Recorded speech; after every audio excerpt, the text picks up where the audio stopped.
Eunish'sh Shecrech. Charlie didn't like driving Eunish.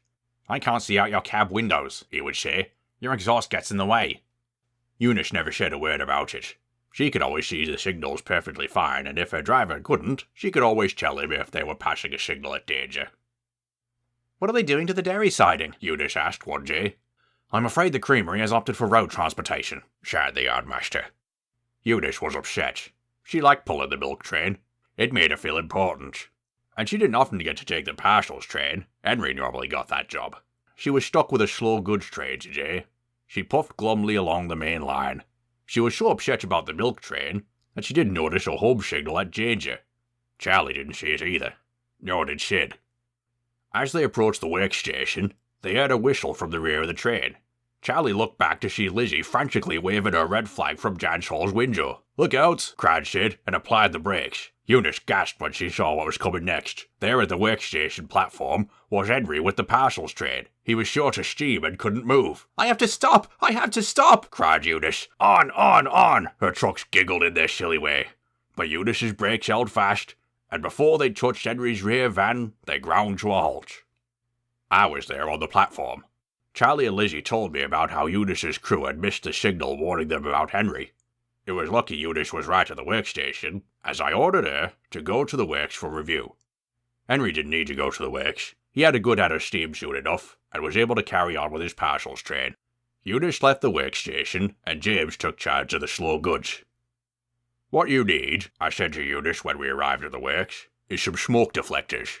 "What are they?" asked Eunice. "They'll lift your exhaust higher into the air as it escapes your funnel," I explained. "That way it won't block your driver's view."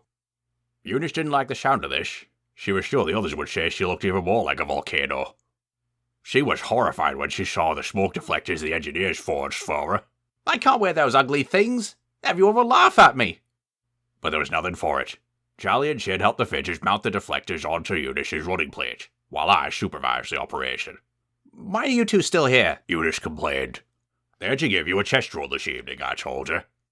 When the work was finished and Sid was relighting the fire, Charlie fetched a mirror and showed Eunice what she looked like. "Please," she groaned, "don't take me back home. I can't let the others see me like this." "We must test your new deflectors," I said firmly. "I'll just sleep in the yard then," insisted Eunice. "If you insist," I decided. "And don't worry, I haven't told the signalers why you're being given a test run." Eunice felt a little better. It was dusk when Eunice steamed out of the works. "Good," she thought as she spun around on the turntable. "None of the other engines will see me." And off she went along the main line. As ugly as Eunice found her smoke deflectors, Charlie and Sid liked them. They worked perfectly, and they could see out of her cab windows just fine. Soon, they saw a signal at danger.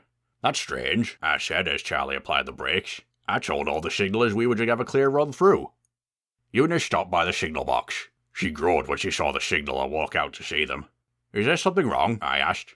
"Did you set that signal to danger to test us?" asked Charlie. No, you've got a clear road," said the signaller. "I just wanted to see these new smoke deflectors I've heard so much about."